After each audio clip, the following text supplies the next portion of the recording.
नमस्कार. आपण पाहत आहात सह्याद्री न्यूज, आवाज महाराष्ट्राचा. नमस्कार, मी मनीषा प्रकाश पागल, नाथ लेकरे. 2024 जिल्हा परिषद पंचायत समिती सार्वत्रिक निवडणुका स्वर्गीय आमदार आदरणीय अनिल भाऊ बाबर यांच्या आशीर्वादाने लोकप्रिय आमदार दमदार आमदार आदरणीय सुहास भैया युवा नेते ते त्याचे नगराध्यक्ष अमोलदादा बाबर यांच्या मार्गदर्शनाखाली मी लेकरे गटात जिल्हा परिषदेसाठी अर्ज भरत आहे. आज या ठिकाणी मला सांगायचं आहे, ज्यावेळेला मी पंचायत समितीमध्ये काम केले त्यावेळी त्याच्या अगोदरच्या कारकिर्दीत आपले डेंगू योजनेचे जनक अनिल भाऊ, त्याचबरोबर कडेगावचे माजी आमदार मुर्शिद दादा, त्याचबरोबर आपले लोकप्रिय आमदार सुहास भाई यांनी चांगल्या पद्धतीने पंचायत समितीचा कारभार केलेला होता. आणि आपल्या सुहास भाई यांनी ते पंचायत समिती राज्यात उत्तम क्रमांक आलेला होता. माझ्यापुढं आव्हान होते, परंतु आपले अनिल भाऊ असतील, त्याचबरोबर सुहास भैया त्यांच्या मार्गदर्शनाखाली मी पंचायत समितीमध्ये आदर्शवत असा कारभार केलेला आहे. महिला सक्षमीकरण असेल, सबलीकरण असेल, त्याचबरोबर महिलांच्या बचत गटांना प्रोत्साहन देण्याचे काम मी केलेलं आहे. महिला आर्थिकदृष्ट्या सक्षम झाल्या पाहिजेत, यासाठी मी नेहमी त्याच्या पाठीशी राहिले. तुम्हाला या ठिकाणी सांगायचं आहे, मी जलयुक्त शिवार पाणी फाउंडेशन स्वतः चांगल्या पद्धतीने काम केलेलं आहे. ज्यावेळी पंचायत समितीला सभापती झाले तेव्हा पाणी फाउंडेशनमध्ये जास्तीत जास्त गावांना भाग घेण्यासाठी प्रोत्साहन केले. त्याचबरोबर रेणावी, रेवणगाव, मुठी, बुद्रुक, पारे, देवनगर, लेगरे या ठिकाणी सुद्धा आम्ही अधिकाऱ्यांना घेऊन महाश्रमदान केली. मला या ठिकाणी तुम्हाला सांगायचं आहे, मी अनेक पंचायत समितीच्या माध्यमातून घेतले.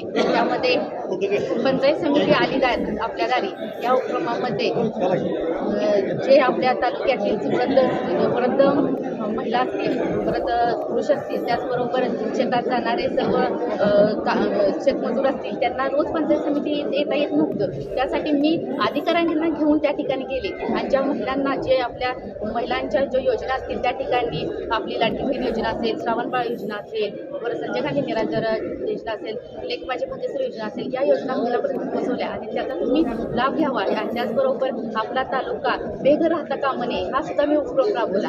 आपल्या तालुक्यातील जे राहण्यायोग्य घरे नव्हते त्या लोकांना जाऊन भेटी घेऊन त्यामध्ये प्रधानमंत्री आवास योजना, रमाई योजना, त्याचबरोबर पंडित दीनदयाल उपाध्याय योजना यामध्ये सर्वांनी जी घरे बसतील त्याचा मी सर्वांनी त्या योजनेमध्ये मी जास्तीत जास्त घरांना बसवले.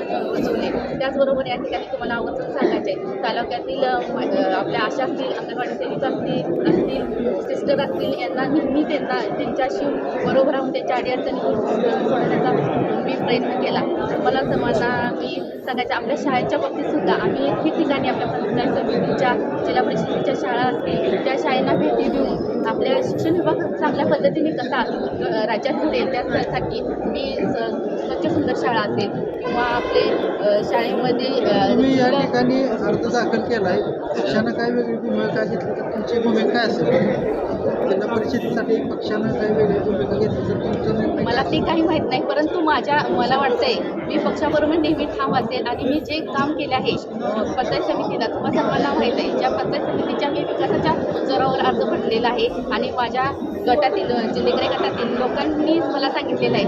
मला चंद्रकांत हे अर्ज या ठिकाणी मला सांगायचे, माझे गेले 3 महिने झाले, माझ्या सासू सासऱ्याचे आत्ताच निधन झालेलं आहे. माझ्या पागल कुटुंबियावर खूप मोठा दुःखाचा डोंगर पसरलेला आहे. परंतु माझ्या लेकरे गटातील लोकांनी मला खरंच या ठिकाणी अर्ज भरण्यासाठी आणि विशेष म्हणजे माझं कुटुंब पागल कुटुंब, माझे मुलीबीर असेल, सासू सासरे असेल, यांच्यासाठी मी या ठिकाणी सगळ्यांच्या वतीने लेकरे गट हे माझं कुटुंबच आहे आणि कुटुंबाची सेवा करण्याचं हे लोक मला संधी देतील.